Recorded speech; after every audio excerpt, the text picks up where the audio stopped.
Greetings, geeks and nerds, and ladies and nerds and white nerdy. And it's time for our very final and last of the YouTube subscriber poll ones. And this one I thought would have been a winner for this one. See, I've been a big fan of the Teenage Mutant Ninja Turtles since I was a little boy, and I'm still a fan nowadays. It's a pretty cool and unique concept that still kind of carries out to this day, because anybody can relate to the Teenage Mutant Ninja Turtles. Whether you went through the same kind of like racist problems as they did, you've been looked at differently the way that they do. Or you are just like a party animal that just likes to eat pizza and hide out in basically a sewer with the sensei, that's perfectly normally fine. Don't let nobody question your life choices.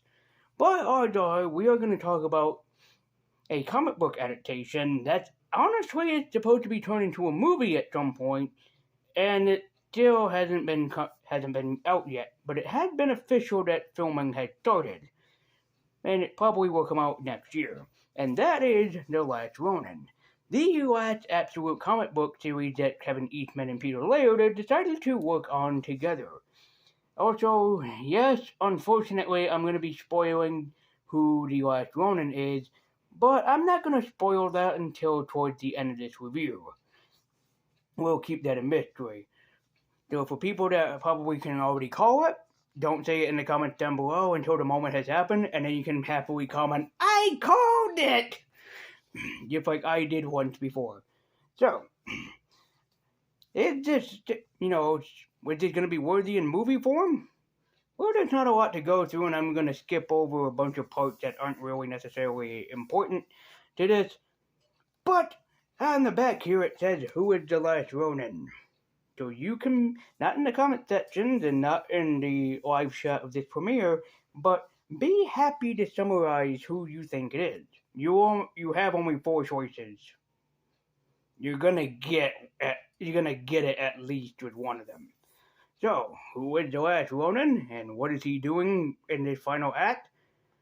Because this is basically the last storyline for Teenage Mutant Ninja Turtles, especially since it's owned by IDW, who I believe is still producing Teenage Mutant Ninja Turtle comics. So as such, let's dive into the last adventures of the Last Ronin and see what Kevin Eastman and Peter Laird had thought up for their last Turtle adventures. So, it's on to the final adventures of the Heroes in a Half Show. Our cover is bland, to say the least. It is, yes, supposed to be a mystery who the Last Ronin is, but if you already called it, then there is kind of no surprise. But, yeah, honestly, it's not that surprising. I like the kind of like Japanese aesthetic, like an old school Japanese or samurai poster that you would see, but, yeah, whatever. Oh, but also we have an interesting quote up here. Riveting from start to finish by Robert Rodriguez. Which he should be the director of The Last Ronin if he's such a big Teenage Mutant Ninja Turtle fan. But as such, as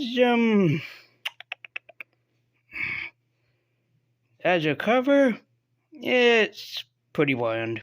We open up on a turtle. Cold, huh? Yeah, all the time.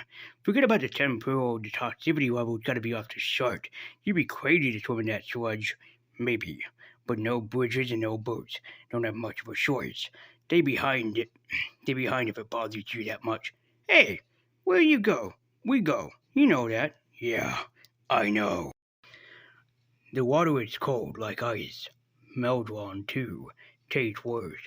I guess after decades of pollution and global warming, it's all kinds of nasty. Definitely not for human survival. That's okay. I'm not human, and I got plenty of my own nasty. As he pulls out some shurikens and starts killing random people because it was does. Couple crappy cameras, rusty, barbed wires, and no guards. Looks like they're more worried about folks getting out and in. That's a mistake. I'm gonna make sure of it. Time to finish this. The secret behind Willy Wonka's secret chocolate waterfall shall be all mine. And screw Slugworth for the everlasting gobstopper. That's all mine too. As our turtle friend runs into some pretty trouble, as he runs into Snake Eyes from G.I. Joe? Who the hell is that supposed to be? And anyways, he had rocks, he throws them at him, and yeah, he just thrown away, especially after he kicked their asses, because that's what he's good at. As he ends up making his escape upon flying cars. Yeah, unfortunately, we don't have those yet. But some guy still takes it in his honor to basically still try to get him to halt. Even after screaming halt, he falls down to the ground. How much you want to bet that he was screaming halt all the way down? As he's not very happy seeing a flying police vehicle, and he leaps out just before it explodes. Great job. Smooth moves. Classic. You still can't fly 10 feet in a straight line. Whatever. Shut up. They're right. I need to stick to what I know best. And this is more like it. I'm coming for you.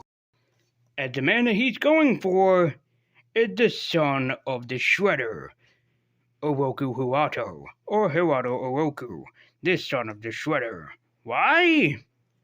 I have completely no idea.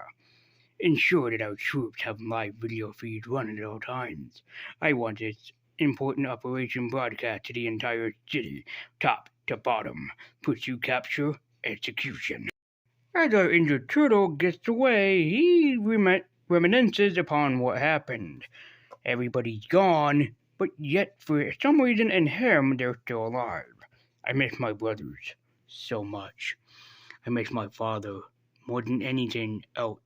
I want to make him proud. As he bowed down to the weapon to basically honor the fallen. In the end, too little too late. Story of my life. I'm sorry, Father. I failed. Please forgive me. As we see that our turtle is staying with April O'Neil. A lot older now, but still reminiscing on the good times that she once had with all the turtles. But of course, she's still, well, pretty undecisive upon what happened. Which, of course, in this version, yes, April O'Neil did marry Casey. And in fact, she had a daughter named Casey. Well, I guess that then Casey Jones did have the smooth moves in order to put the move down on April and force her to fall in love with him. Classic good news for Casey. As we meet the new Casey Jones. This young lady is our Casey Jones for this movie.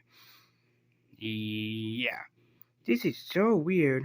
I've been hearing about you turtles all my life, but I never thought I'd get to meet one for real. I obviously got that wrong, huh? Casey? Yep, that's me. And you're supposed to be the funny one, right? Like I said, lots of catching up to do. Well, we go over to, I guess, the Shredder's home base? Not exactly sure. And he beats the crap out of 1,000 people. Because what else better do you have to do than beat up your own henchmen and basically kick the crap out of all of them? And while he compliments on them for doing a good job, he still kicks all their asses. Meanwhile, after that, he decides to, well, dress up like this and then make an announcement to New York City while he looks like this. Yeah. My people, my city, for nearly 2 decades I have kept you safe, protected, allowed you to prosper at will, my will. I alone decide your fate. So hear me now, heed what I have to say.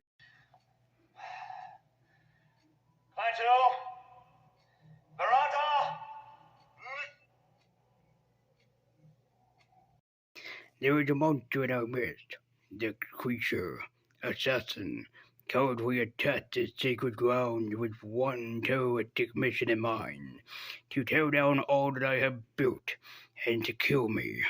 This treason is affront, unacceptable, unfathomable, unforgivable. Any crime against me is punishable by death. No stone will be left unturned until the beast is captured, and I will personally execute final justice tonight, and until further notice, the entire city will be under martial law. whispers from beyond the grave. Indeed. Or check into a psycho ward, whichever comes first, huh? Jack, will you... Jack! As our turtle friend here wants to wage war upon the son of the Shredder, which is a pretty bad plan. If everything goes to hell in a handbasket, he will die. But then again, he's accepted death anyways because he had nothing else to live for. His brothers are dead, he knows this, and he just plainly accepts it for what it is. As our turtle friend has an idea to inject Casey with mutagen, but April is against it. She doesn't know what would happen to Casey. Would she become dead or alive? We have no idea. But yet, April is against it, and she tells our turtle friend to not think about it. Because, well, if anything ever happens to Casey, and if she goes rogue, she could be an angry mutant hell-bent on destruction. And they probably don't want that weight upon their shoulders. But eventually it comes time for them to go straight down and try to take out the son of the Shredder. Which, of course, Shredder has his own minions as well, including this awesome-looking thing. I have no idea what this is, but it looks awesome. It reminds me of that Gargoyle robot from Gargoyles. Old school about it. Like a tank with wings. That hurt. And another hit and I'm dead. I need something big to put me out of my misery. Certainly I think that this huge saying could apply, but whatever. And somehow our turtle manages to put it down and out of its misery. That is until... Okay. What the living hell is he wearing?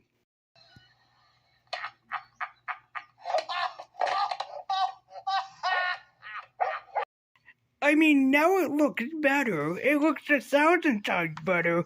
But what in the Sam hell was this?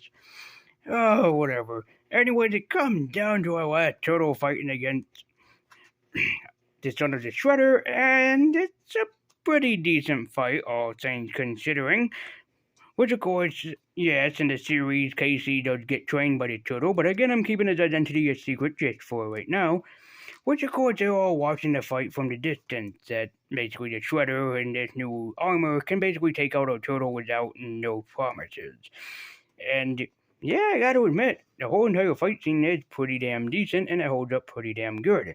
Especially it goes on for multiple pages, so if this was a fight scene in a movie, this would go on for probably about 10 plus minutes at best. But, yeah, I gotta admit, pretty damn good fight scene. And, of course, yes, unfortunately, our story ends with the death of the turtle. This is unfortunate, but like I said, he already accepted it, so it may as well. I'm sorry, Casey. It was my duty, my destiny for my family. But I'm your family now. Yes, you, your mom, always. My father's journal left it for you. It will teach you all you need to know. But last lesson is mine most important of all. Which, of course, April runs towards him, which, of course, she sees him dying. And, of course, he ends up dead. But our story isn't officially done. We cut back to Casey, some odd years later, which, of course, Casey ends up basically training, doing what she needs to, blah, blah, blah, blah, blah, blah, blah. And she drops back in on her mom to see how she's doing, which they have a project that they're working on. What's new? What are we eating today? Get what you want, kiddo. I'm not hungry. I wasn't talking to you. Hey there. And which, of course, it ends off on a note. Hurry up and grow already. I've got so much stuff to teach you, as the Legends of the Turtles will move on, ending our issue. And so that was the Last Ronin, but of course I'm gonna wait before I give away who the Last Ronin is. I accidentally spoiled it when I said the funny one, but in all regards, all four of them are pretty funny in their own regards. But most of you have probably figured it out by now, in which I have to talk about why I like this and dislike this decision at the same time. But let's hear my final thoughts. The Last Ronin was actually pretty darn good, and while I skipped around a lot of it because seriously, there's a lot more backstory than anything else, it's still a damn good read, and it's pretty damn decent. It didn't take me that long to get through. I read this all in one sitting within more than likely 15 to 20 minutes. That's just because there's just so much to read and so much that you have to understand. Which is a good thing that Peter Laird and Kevin Eastman kind of give you the explanations of what's going on. But, however, we do have to talk about the reveal of who the Last Ronin is in this series. And so, if you haven't picked it up already, it's pretty obvious who the Last Ronin is. And while I do like this decision, I dislike it at the same time. But more on that in just a bit. So, let's all say it together for exactly who the Last Ronin is, as this this comic book, didn't really do a good job of hiding it because it revealed it within the first issue.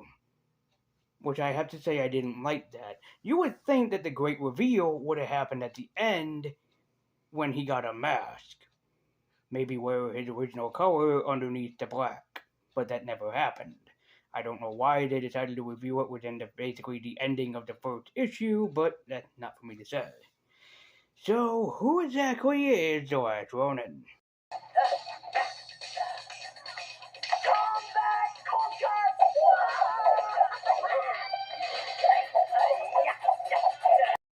Yes, that's right. Our favorite fun-loving turtle is in fact the Last Ronin, Michelangelo, which is a decision I both like and dislike at the same time. Yes, Mikey is the fun-loving one, so it's always good to see him get more serious, but I'm not sure that was a good thing for the character of Michelangelo. Now again, it does make sense because Mikey's not the serious one, but aside from just that notion, really stop and think about Michelangelo being more serious. Mikey's a jokester, and I admit the trauma would probably turn him into a more serious character. I just cannot see it happening to somebody like Michelangelo. If the Last Ronin was like Leonardo, Donatello, or hell, even Raphael, it would make more sense. Leonardo's the leader of the team, so of course seeing him in a more dignified role would make sense. While Donatello is the smart one, it would have made sense for him to kind of be more of a serious, and especially with his big brain, it would make him all the more threatening because he had such a smart and creative mind. And for Raphael, we've already seen him pissed off and become a super vigilante in the 2007 TMNT film. But Michelangelo was a very weird decision. I do like it because it's kind of like seeing your youngest kid basically grow up for the first time finally. I don't like it because it's Michelangelo. He's the people's favorite turtle. But I do have to admit, I do still recommend checking it out and checking out the movie when it comes out. And hopefully the movie will not basically disappoint with people with expectations. I have no expectation toward the movie. I just read this as of this year, so I have no expectation with the movie. I'm just excited to see the turtles back on the big screen is all I'm waiting for. So, thank you guys so much for watching, and be sure to let me know what you think about the Last Ronin in the comments down below. I think it's good, but that last reveal could have been waited until the ending. So, thank you guys so much for watching. If you want to help the channel and support it grow, the best way to do so is by liking, sharing, commenting, subscribing, hitting that bell icon so you be notified every single time I upload. And if you want to follow me, you can do so with the link to my Twitter page in the description down below. So thank you guys so much for watching. I believe in you, I want you to keep you on. And until next time, guys, and as always, take care.